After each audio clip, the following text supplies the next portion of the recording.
Hey everybody, in this video tutorial I'm going to show you how to use the Google Maps Google Bard extension inside Google Bard.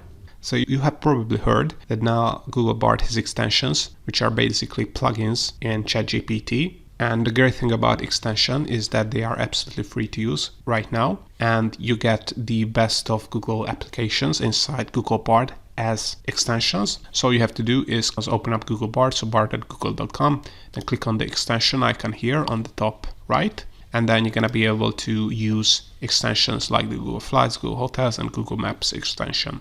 In this video tutorial, we're going to have a closer look at Google Maps extension. Make sure to turn this on, so when you are interacting with the Google Bard chatbot, you're going to get some information from Google Maps as well, if the query is relevant to Google Maps. So as you can see some example prompts here. So let's see if I'm something nearby. And as you can see, the regular prompt input field will open up. So this is where you're going to be able to interact with extension as well. All you have to do is make sure that the prompt is clear enough that you want to use Google Maps. You don't have to refer specifically to Google Maps. If the query is relevant to Maps, Google Bard will naturally use the Google Maps extension. So as you can see in this example, show me grocery stores close to the entrance to the Grand Teton National Park and give me ideas for good snacks to bring hiking.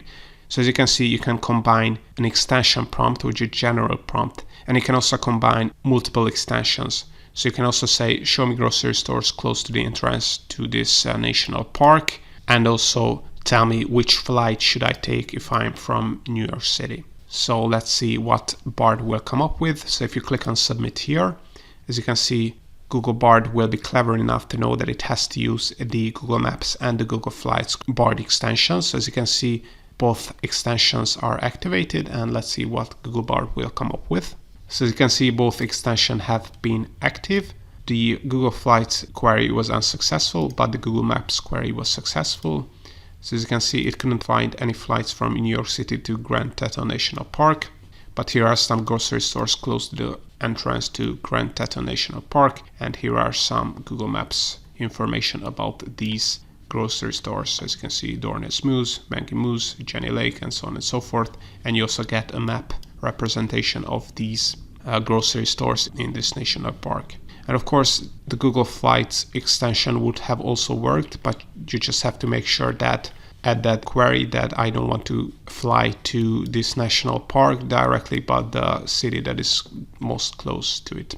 So all in all, this is how to use Google Maps Google Bard extension to get the vast amount of data of Google Maps inside Google Bard without leaving Google Bard.